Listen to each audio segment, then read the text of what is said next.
আজকে এখন সাদা ফুল তুলব আমি আর সন্তোষ বাবু। এতক্ষণ এইটা রেডি করলাম, কি জন্য সবটা অবশ্য জানাবো। চলুন, একটা সাদা ফুল তুলেছি, আরেকটা সাদা ফুল তুলব। ফুলটা তোলা হলো। Welcome to my new blog video. তো আজকের ভিডিওটি শেষ পর্যন্ত দেখতে থাকুন, অবশ্যই ভালো লাগবে।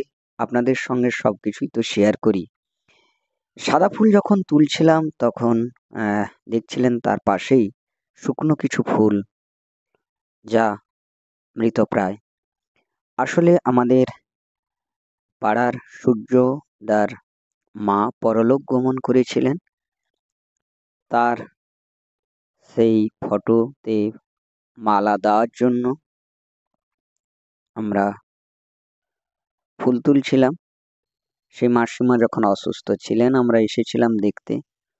পাড়ার পক্ষ থেকে, ঐক্যতান পাড়ার পক্ষ থেকে সকলে মিলে আমাদের পাড়ার এই যে মিলেমিশে থাকার এক অনাবিল আনন্দ, সেটা আমারও ভালো লাগে, বাকি সদস্যদের ভালো লাগে। তাই মাতৃসমা স্বর্গীয় নুপুরবালা শ্বাসমূলের কে শ্রদ্ধা জানাতে পাড়ার নীলকমল দা, সন্তোষ দা, সুকেশ দা এবং আমি পাড়ার পক্ষ থেকে এই সাদা শুভ্র রজনীগন্ধার মালা মাতৃচরণে মাকে নিবেদন করলাম আমরা সকলে মিলে। আর তার পারলৌকিক ক্রিয়া গ্রামে সুসম্পন্ন হয়েছে। আমাদের এখানে তার আত্মার শান্তি কামনার উদ্দেশ্যে তার ছেলে সূর্য প্রীতিভোজের আয়োজন করেছে।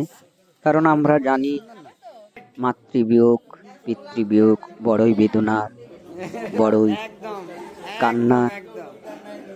যে বেদনা ভোলার নয়, বড়ই শোকের। সেই শোক থেকে ধীরে ধীরে আমরা চলে আসি, কারণ জীবনে চলার পথে সুখ দুঃখ, হাসি কান্না, জন্ম মৃত্যু, এটি তো আমাদের জীবনের স্বাভাবিক গতি। সেই জন্মিলে মরিতে হবে, অমর কি কথা রবে, চিরস্থির কবে নীর, হায় রে জীবন নদে। সেই শোক থেকে ভোলার জন্য এই প্রীতিভোজের আয়োজন করে স্বাভাবিক ছন্দে ফেরার লক্ষ্যে সেই মাতৃশোক থেকে পরিত্রাণ পাওয়ার জন্য হিন্দু রীতি মেনে পারলৌকিক ক্রিয়ার পর নিয়ম ভঙ্গ বা প্রীতিভোজের আয়োজন করা হয়। আজকের ভিডিও কেমন লাগলো অবশ্যই আপনারা জানাবেন।